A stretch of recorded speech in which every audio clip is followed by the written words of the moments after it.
istilah ruwahan. Ruwahan itu tiada lain kita hormat, memuliakan orang tua kita yang masih hidup, kita datangi, yang sudah meninggal dunia kita kirim doa. Yuk kita bacakan suratul Fatihah, mudah-mudahan amal-amal ibadah beliau yang baik diterima oleh Allah Subhanahu wa taala. Mudah-mudahan dosa-dosa beliau diampuni oleh Allah Subhanahu wa taala.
sholli ala sayyidina Muhammad. Allahumma sholli alaihi wasallim. Wa bihamdihi subhanallahil azim. Subhanallah wa bihamdihi subhanallahil azim. Subhanallah wa bihamdihi subhanallahil azim. Alhamdulillahi rabbil alamin. Ar-rahmanir rahim. Maliki yaumiddin. Iyyaka na'budu wa iyyaka nasta'in. Ihdinas siratal mustaqim. Siratal ladzina an'amta 'alaihim ghairil maghdubi 'alaihim waladdallin.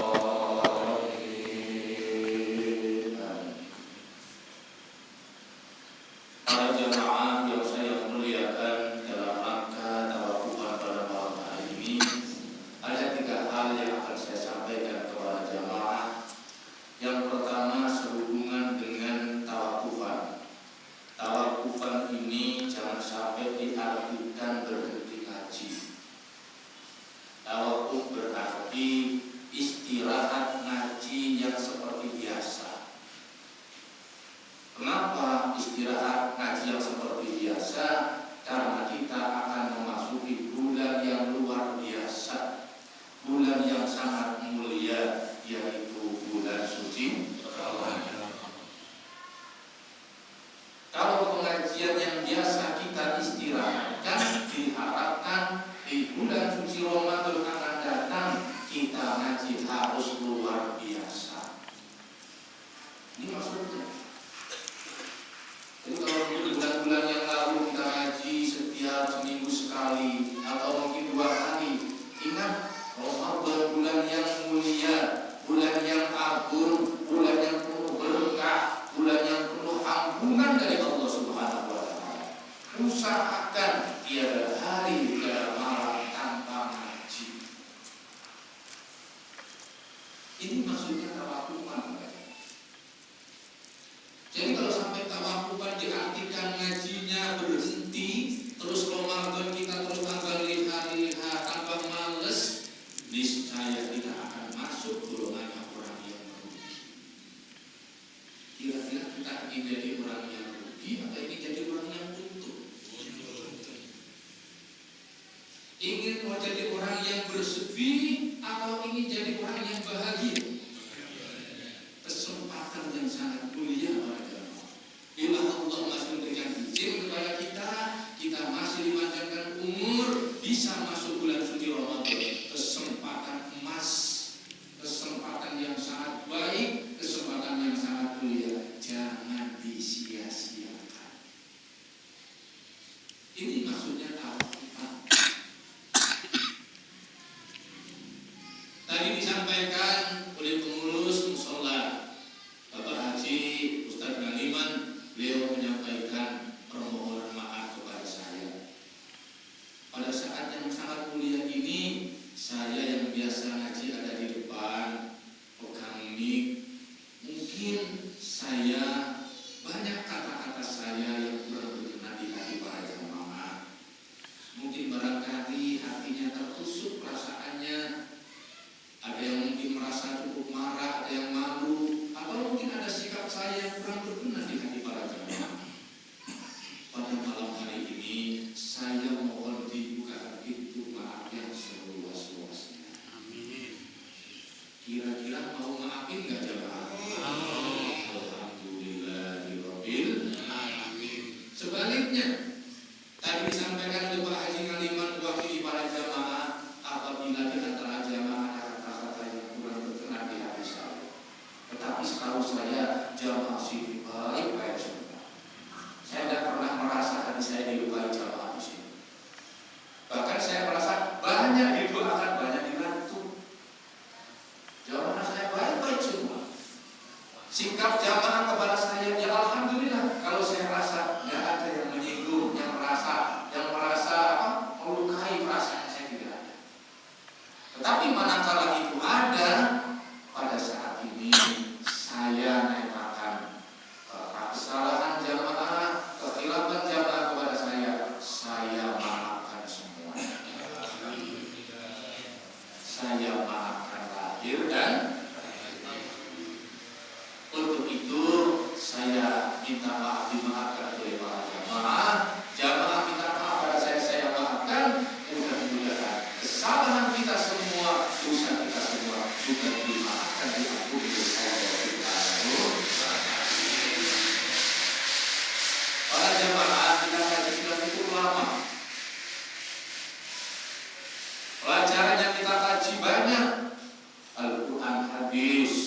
kita belajar ilmu fikih, belajar tauhid, belajar tasawuf. Ini inti-inti ilmu dalam ajaran Islam, pokok pelajaran agama Islam. Untuk itu apa yang kita pelajari di tempat ini mudah-mudahan dijadikan oleh Allah yang baik, jadi tambahan ilmu-ilmu yang manfaat. Allahumma amin. Yang baik, yang benar, yang kita pelajari, yang saya sampaikan itu semua tiada lain datang yang hanya dari Allah Subhanahu wa ta'ala. Manakala ada yang kurang baik, barangkali kurang benar, itu saya akui, itulah termasuk kesempitan sedikitnya ilmu yang saya punya. Untuk itu sekali lagi mudah-mudahan yang baik diterima diridhoi oleh Allah Subhanahu wa ta'ala. Yang kurang baik mungkin ada yang salah, mudah-mudahan diampuni oleh Allah Subhanahu wa ta'ala. Yang kedua, sehubungan dengan akan datangnya bulan suci Ramadan. Tadi disampaikan oleh Pak Haji Ngaliman, ya, bulan Ramadan akan datang ini, anggaplah itu Ramadan yang terakhir. Itu benar. Kenapa demikian? Kalau Ramadan ini kita rasa Ramadan nanti akan datang, kita masih akan bertemu lagi, itu biasanya seringkali Ramadan itu banyak waktu yang kita sia-siakan. Tapi kalau Ramadan yang akan datang ini kita anggap itu bahwa Ramadan yang terakhir, Ramadan yang tahun akan datang, kita tidak akan ketemu lagi. Insya Allah Ramadan yang akan datang ini akan kita isi dengan maksimal, kita tingkatkan ibadah kita kepada Allah Subhanahu wa ta'ala. Saya dan jamaah mudah-mudahan dikasih kesehatan oleh Allah Subhanahu wa ta'ala, sehingga kalau siang bisa melaksanakan ibadah puasa di bulan suci, malam hari bisa melaksanakan ibadah sholat tarawih, bisa tadarus bisa sholat tahajud di waktu malam, bisa memperbanyak zikir kepada Allah. Sekali lagi, jangan kita sia-siakan Ramadan. Yang ketiga, para jamaah, dalam kesempatan ini saya ingin sampaikan pesan Rasul kepada kita. Apa kata baginda Nabi? Pesan Rasul ini pernah disampaikan juga oleh Sultanul Auliya Syekh Abdul Qadir Al-Jilani. Bagaimana kata baginda Nabi? Man futiha lahu babun minal khair falyantahizhu fa innahu la yadri mata yughlaqu an. Kalau diterjemahkan dengan bahasa kita, man futiha lahu babun minal khair, siapa di antara umatku, kata Nabi, yang telah dikasih oleh Allah, yang telah dibukakan oleh Allah baginya pintu-pintu kebaikan, falyantahizhu, maka hendaknya pintu-pintu kebaikan itu segera cepat-cepat digunakan dengan baik dan benar. Fa innahu la yadri, karena sesungguhnya setiap manusia tidak tahu, tidak ngerti maka yughlaqu anhu, kapan pintu kebaikan itu akan ditutup oleh Allah baginya. Ini para jamaah, dalam hadis itu kalau kita pelajari ada 3 rangkaian kalimat, ya, 3 rangkaian kalimat yang masing-masing itu patut untuk kita pahami. Yang pertama, man futiha lahu babun minal khair, siapa yang telah dibukakan pintu kebajikan oleh Allah Subhanahu wa ta'ala. Apa pintu kebaikan itu? Pintu kebaikan itu bisa berarti kesehatan. Pintu kebaikan itu adalah kesempatan. Pintu kebaikan itu bisa berarti harta kekayaan. Pintu kebaikan itu bisa berarti pangkat dan jabatan. Pintu kebaikan itu juga bisa berarti panjang umur. semua namanya pintu-pintu kebaikan. Kita semua Allah kasih kesehatan. Kita semua dikasih oleh Allah kesempatan. Kita semua dikasih oleh Allah harta kekayaan. Kita semua oleh Allah dikasih masing-masing punya pangkat jabatan, punya pekerjaan.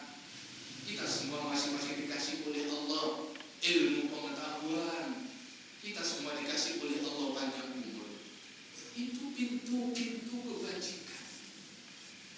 Pintu-pintu kebaikan itu para jamaah, itu merupakan nikmat yang datangnya dari Allah. Kalau nikmat itu datangnya dari Allah, juga nikmat-nikmat itu pada hakikatnya adalah milik Allah. Ini bagaimana? Kita kasih kesehatan. Ingat, kesehatan kita ini dari Allah. Kesehatan yang ada pada diri kita ini milik Allah.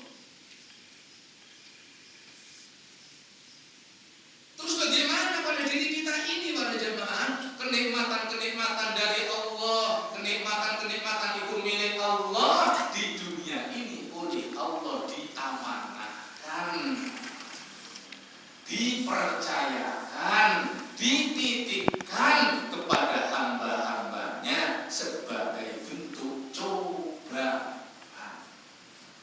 Bentuk apa ya? Dalam Al-Quran dikatakan sebagai bentuk fitnah. Kalau kita ingin lebih tegas lagi, ingin lebih paham lagi, semua kenikmatan itu sebagai bentuk materi ujian dari Allah. Dengan demikian, kesehatan, kekayaan, ilmu pengetahuan, pangkat dan jabatan, panjang umur, itu merupakan cobaan materi ujian dari Allah Subhanahu wa Ta'ala. Kalau itu udah bicara itu materi ujian para jamaah, itu cobaan dari Allah Subhanahu wa Ta'ala, mestinya cobaan materi ujian itu harus disyukuri, bukan untuk dikufuri. Harus disyukuri, bukan untuk dikufuri.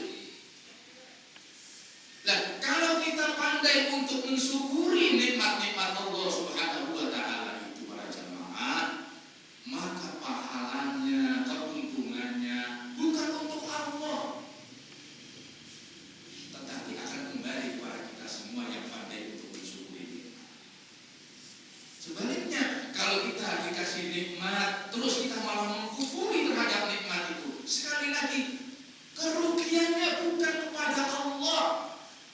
Allah sudah maha segalanya, dan akan mungkin Gusti Allah atau Allah itu akan rugi, akan kurang kekayaan dan kemuliaannya. Akan tetapi kerugian orang yang mengkufuri nikmat itu juga akan kembali pada dirinya sendiri.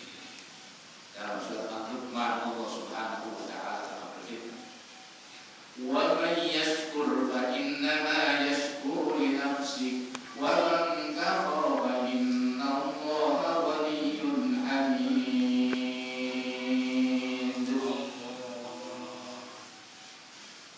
Siapa yang pandai untuk mensyukuri nikmat yang telah Allah amanahkan kepadanya, maka pahala syukurnya, kenikmatan itu tadi akan Allah kembalikan kepada dirinya sendiri. Jadi nanti kita akan merasakan nikmat yang kita syukuri di alam dunia ini oleh Allah besok di akhirat akan dikembalikan kepada kita. Pahalanya seberapa besar Allah tidak akan ngambil, semua diberikan kepada kita semua. Wa man kafara fa inna Allaha ghaniyyun hamid. Dan siapa yang mengkufuri nikmat, maka akibatnya, dosanya, siksaannya juga akan Allah berikan kepada orang yang suka mengkufuri nikmat.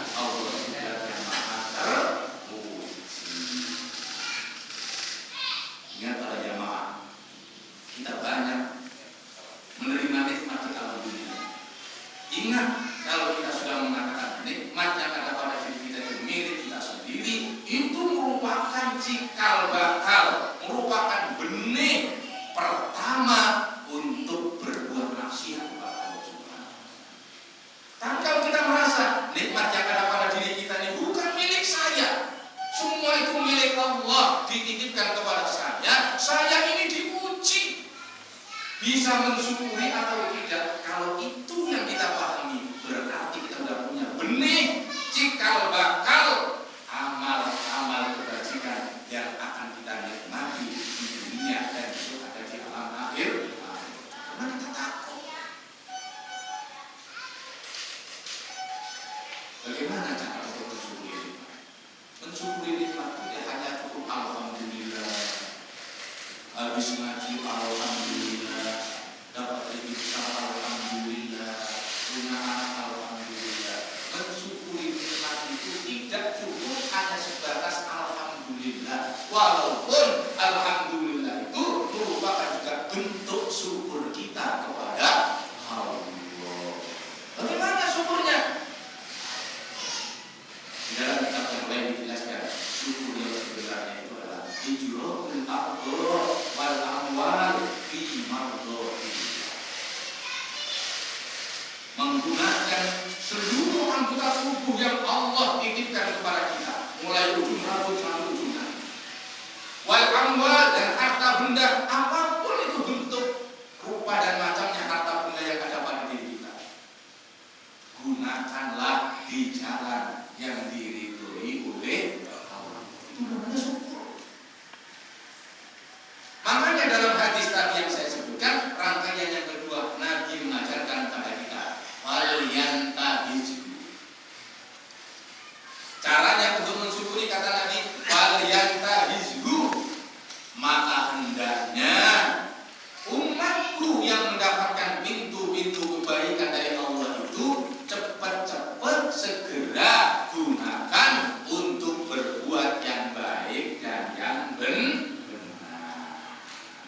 Makanya cara untuk mensyukuri bagaimana? Kesehatan, cepat-cepat manfaatkan.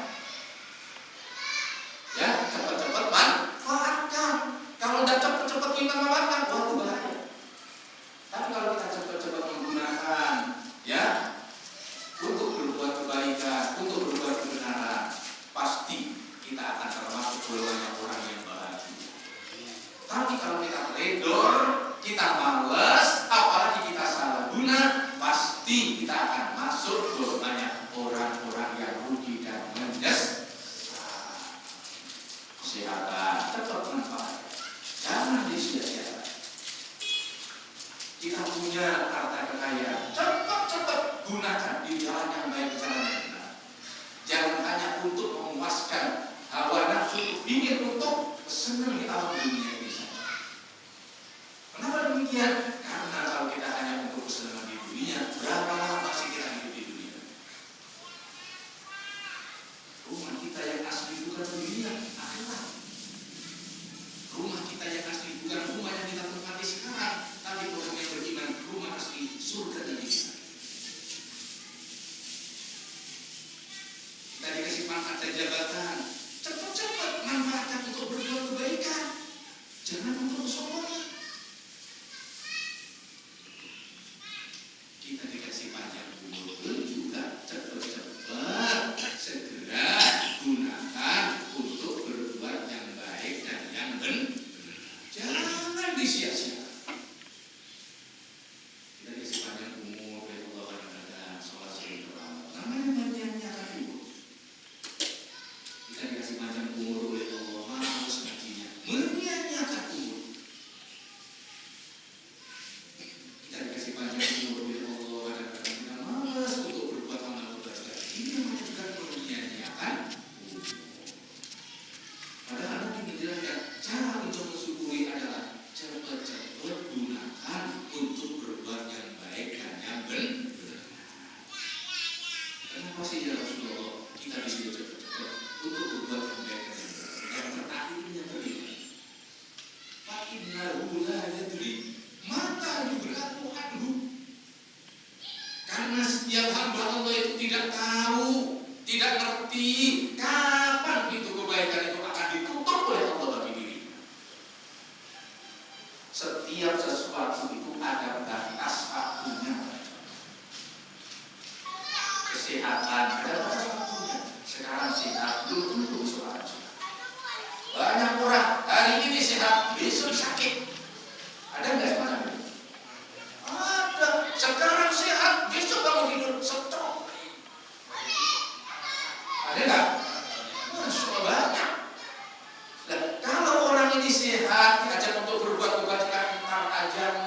sebentar aja. Kalau udah sakit, apalagi sakitnya itu parah, baru dia menyesal. Ya Allah, kenapa kemarin-kemarin saya sehat, saya manfaatkan untuk berbuat yang baik.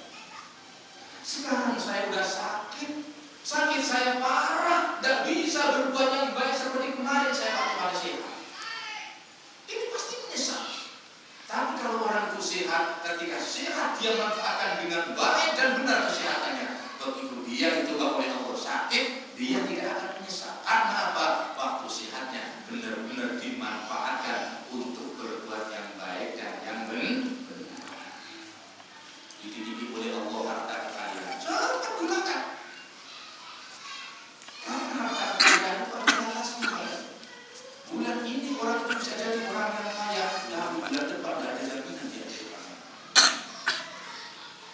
Kadang sekarang dia jadi orang yang miliarder, tapi besok tahun depan miskin. Kalau orang kaya dititipi oleh Allah harta kekayaan, kok dia cepat-cepat digunakan harta kekayaannya? Ini dari Allah, ini milik Allah, supaya digunakan di jalan yang Allah itu, ditasarufkan di jalan yang Allah itu. Zakatnya dikeluarkan, infak sedekahnya dikeluarkan, fakir miskin disantuni, kepentingan umat Islam dibantu. Begitu harta kekayaannya dicabut oleh Allah Subhanahu wa taala, dia sudah benar-benar untuk menggunakan harta benda yang dititipkan kepadanya. Tapi kalau orang itu dikasih harta kekayaan, jangankan infak sedekah, zakatnya keluar. Begitu dia dijadikan oleh Allah orang yang miskin, baru menyesal. Ya Allah, kenapa kemarin saya banyak uang, saya pergi. Berapa zakat yang tidak saya bayar? Kenapa saya tidak mau infak? Sekarang saya mau zakat, tidak punya duit. Mau infak, saudara tidak punya duit. Baru dia menyesal. Pangkat jabatan, selagi dia punya pangkat jabatan, jangan disia-siakan. Gunakan untuk berbuat yang baik, jangan untuk yang sombong. Bantulah orang-orang yang perlu dibantu karena dia punya pangkat dan jabatan. Jangan sampai pangkat dan jabatannya itu digunakan untuk mendolimi orang lain. Begitu pangkat jabatannya ada batas waktunya diambil oleh Allah, dia tidak termasuk orang yang menyesal karena ketika menjabat dia banyak membantu menolong orang lain. Yang terakhir panjang umurnya. Masya Allah, kalau sampai kita sia-siakan, sekarang kita ngaji, besok pagi tidak ada jaminan kita masih bisa hidup. Ada nggak yang berani jamin besok pagi itu? Ada nggak? Tidak ada. Kita ini milik Allah. Kalau Allah berkehendak nanti malam kita diambil, siapa yang akan mengawal? Untuk itu jangan sekali-kali besok saja saya akan ngaji, besok saja saya akan melaksanakan ibadah ini, besok saja saya akan beramal. Memang ada jaminan kalau besok pagi masih bisa hidup? Ajal itu pasti, tetapi kapan ajal itu akan tiba? Di mana ajal itu akan menjemput kita? Kita tidak tahu. Bahkan sekarang ini kita masih hidup, sekali lagi besok pagi kita tidak tahu apa kita masih bisa hidup di alam ini.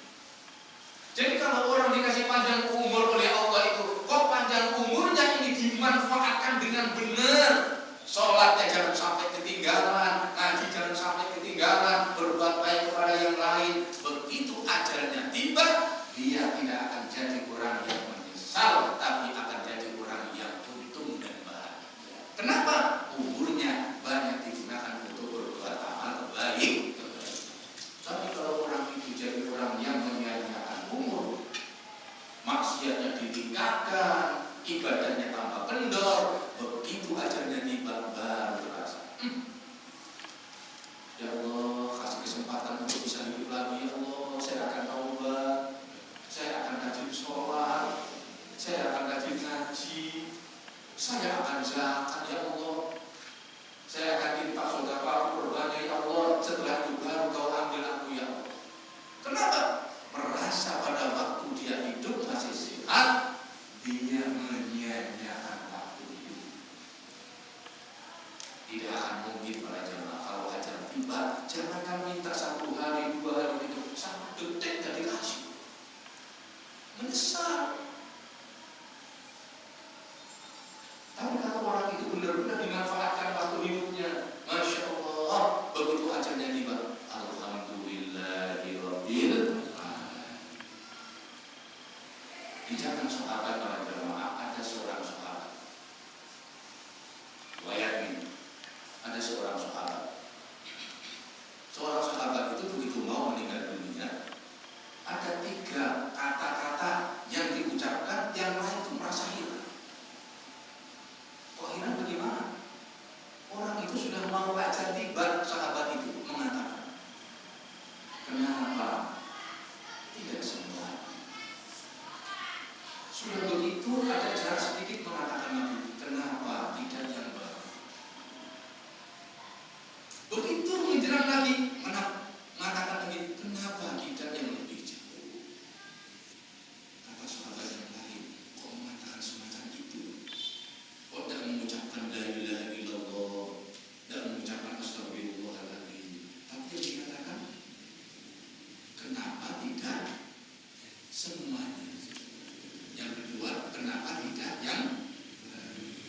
Yang ketiga, kenapa tidak yang lebih? Sampaikan kepada baginda, ya Rasulullah, sahabatku ini ketika mau ajalnya tiba, ada 3 rangkaian kalimat yang saya tidak paham. Apa yang disampaikan tadi? Apa yang diucapkan oleh sahabatku? Yang pertama, kenapa tidak semuanya? Terus yang kedua, kenapa tidak yang baru?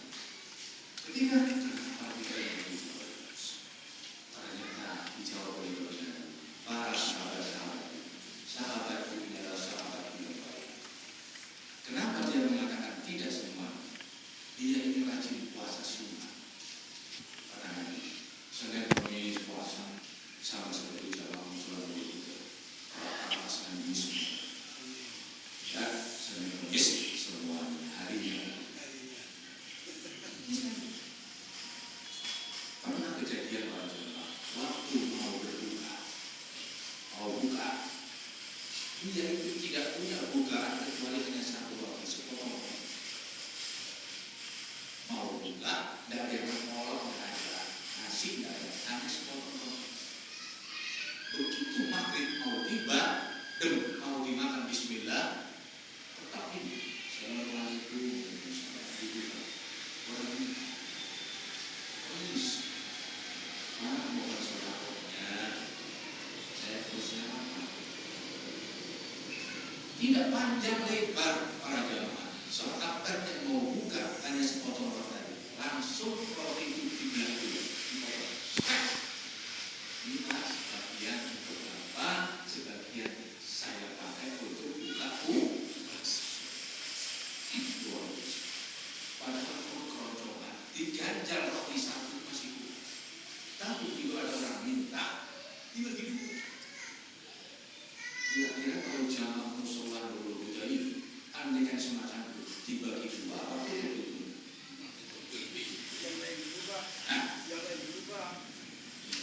Yang lain dulu Pak, hanya 1 roti.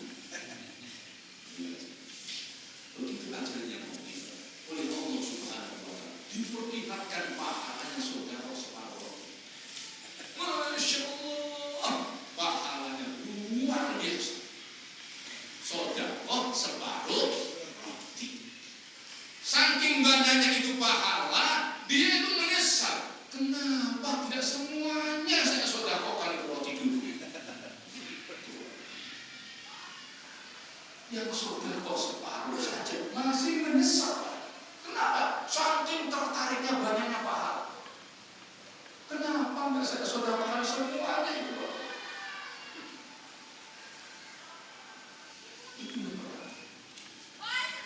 Yang kedua, ya Rasulullah, kenapa tidak yang baru? Sahabatku ini adalah orang yang dermawan, suka membantu kepada yang lain,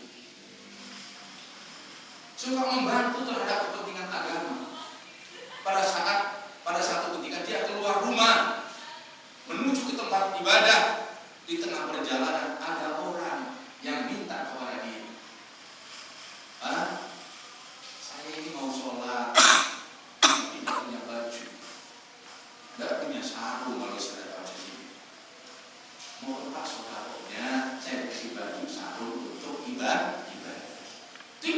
panjang lebar, orang itu diajak datang rumah. Ayo ke rumah. Sampai rumah para jamaah, baju yang dipakai untuk ibadah, sarung yang dipakai untuk ibadah, dilepas, dilipat untuk ibadah. Setelah itu dia mengumpulkan harta lagi, beli yang baru. Karena apa? Baju yang dia pakai sudah disedekahkan kepada orang. Kata baginda Nabi, oleh Allah diperlihatkan juga pahalanya sedekah pakaian yang sudah dipakai itu tadi. Masya Allah, tidak bisa hitung. Sampai banyaknya dia ngomong, kenapa tidak yang baru yang sedekah? Kalau umpama yang baru, kira-kira pahalanya lebih sedikit atau lebih banyak? Kita ngomong jamaah selalu dulu, rata-rata di rumah sarungnya kan. Kalau ada orang minta sarung biasanya, ini masih wali, masih wali. Dan kira-kira ada lubangnya kena kok ini cocok. Jadi kalau nasi itu biasanya, ya. Tapi kalau misalnya dikasih mungkin tidak, baru kita sujud. Itu dicari yang paling tidak banyak baru dikasihkan. Coba pakai, masih untung sama saya kasih. Padahal itu sudah dicari yang paling tidak baik untuk diri. Padahal Al-Quran sudah menjelaskan kepada kita, lan tanalul birra hatta tunfiqu mimma tuhibbun. Kamu tidak akan mendapatkan kebaikan yang sempurna dari Allah kecuali kalau kamu mau menginfakkan apa yang paling kau cintai di alam dunia, apa yang paling kau senangi di alam dunia. Jadi kalau kita ingin sempurna, kita punya sarung yang terbaik. Sarung yang terbaik kasihkan guru. Jangan kasih guru yang berborong. Nah, ya. Nah, ternyata para jemaah, kalau kita ngasih yang terbaik itu, pahalanya luar biasa. Jadi pada kita terlalu banyak sarung di rumah dan dipakai. Cari orang yang butuh-butuh. Pak, tidak pernah musola, tidak punya sarung. Jangan panjang lebar, bawa sarung di pakai. Mohon maaf. Saya kadang-kadang kalau seperti akhir-akhir bulan ini, kadang-kadang juga akan dari jamaah sini ngasih baju, nggak sarung. Jamaah saya ngasih baju. Saya pulang kampung, itu kurang nanti juga. Pak, ini pakai. Jadi insya Allah begitu saya kasih semacam itu, mudah-mudahan pahalanya saya dapat, jamaah saya Jakarta juga dapat. Kenapa? Kalau saya pakai sendiri kebanyakan mubazir. Saya mau pakai sarung 3, 4, 5 udah cukup. Kadang-kadang kalau sampai 10, masya Allah. Daripada banyak tidur sarung di almari, sedekahkan kepada yang berhak untuk pakai. Karena kalau kita punya sarung, katakan 10, kita sedekahkan yang 5 dipakai untuk sholat. Selama orang itu sholat pakai sarung dari kita, kita dapat pahala sholatnya orang tersebut. Untung nggak kira-kira? Nah, kalau kita simpan di almari, tidak dipakai untuk sholat, malah protes di sarung itu.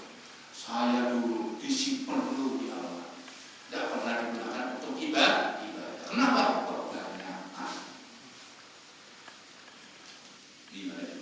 Yang nomor terakhir, kenapa tidak yang lebih jauh? Nabi menyampaikan, sahabat ini sahabat yang baik, suka menolong kepada yang lain. Pada satu ketika dia berangkat menuju masjid, di tengah perjalanan ketemu orang buta mau sholat berjamaah.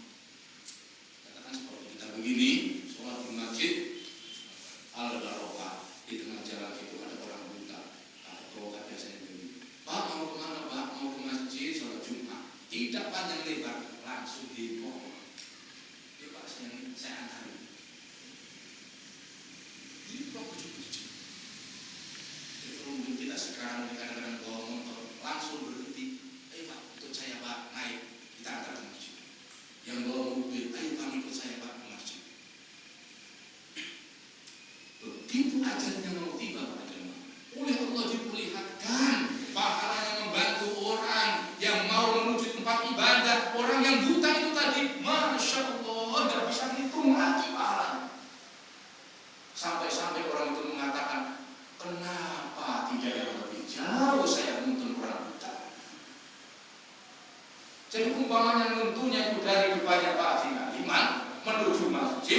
Kira-kira pahalanya lebih banyak mana kalau kita mempunyai jari gak pusat?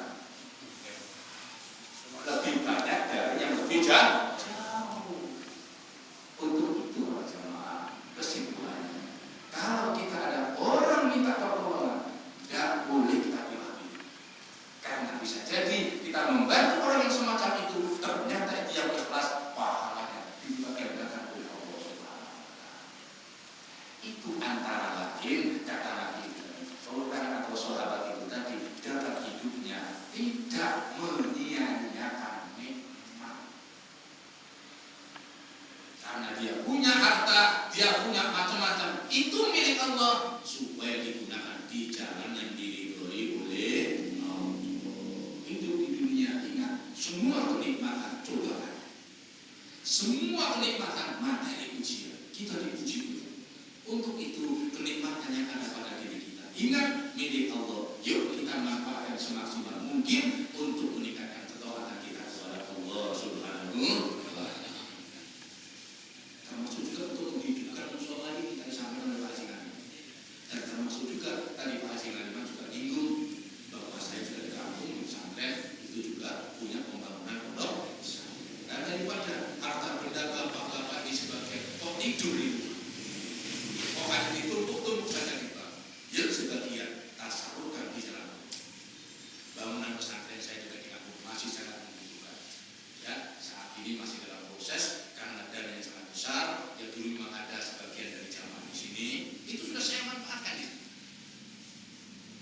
Mengingat apa yang disampaikan oleh baginda Nabi itu tadi. Sekali lagi, siapa yang banyak mentasalkan nikmat Allah di dunia ini di jalan yang Allah ridho, di jalan yang kebaikan, tidak hilang, pasti akan kembali pada dirinya sendiri. Tapi kalau ditumpuk-tumpuk saja, rumah bagus, bangun lagi yang rumah bagus. Udah punya kebun sekian, beli lagi kebun ini. Udah punya kendaraan, beli lagi. Mati, tidak dibawa, hisabnya nanti di akhirat berat. Kenapa? Allah tidak memerintahkan semacam itu. Tapi kalau kita tasarufkan di tempat-tempat pendidikan, untuk bangun musola, untuk bangun masjid, man bana lillahi masjidan walallahu baitan fil jannah, kata Nabi. Siapa umatku yang di alam dunia ini kok mau mentasawurkan sebagian hartanya untuk tempat kebaikan, tempat pendidikan, untuk masjid, besok di akhirat akan Allah sediakan rumah megah di surga Allah Subhanahu wa Ta'ala. Itu Nabi, hadisnya sahih. Kalau hadis itu sahih, hakikatnya datangnya dari Allah Subhanahu wa Ta'ala. Saya buka. Yuk, ibadah. Apa saja macamnya ibadah. Zikirnya, baca Al-Qur'annya, infak sedekah, yuk kita tingkatkan. Ingat, semua milik Allah. Umur milik Allah. Kita tidak tahu kapan umur kita akan diambil oleh Allah Subhanahu wa Ta'ala. Orang yang pandai untuk menggunakan nikmat di jalan Allah, dia jadi orang yang beruntung. Tetapi kalau orang itu tidak pandai menggunakan nikmat, menyia-nyiakan nikmat, mengkufuri nikmat, pasti dia akan jadi orang yang rugi, menyesal, apalagi besok ada di alam akhir.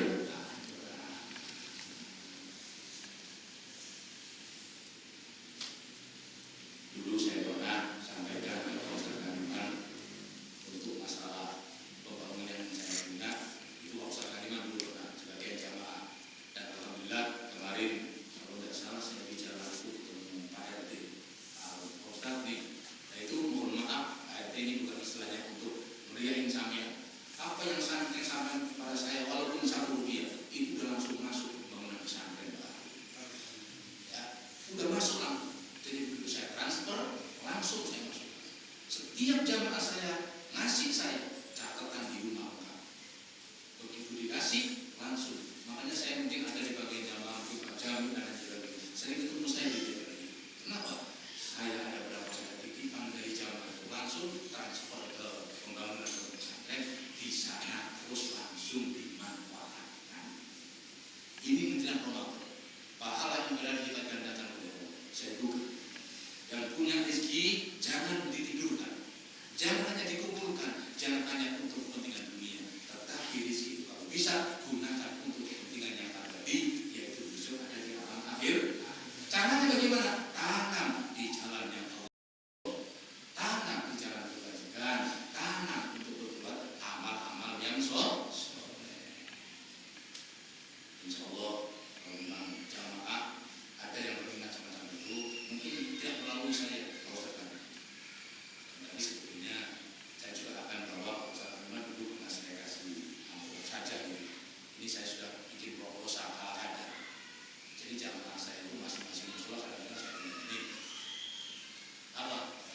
ini karcis masuk surga.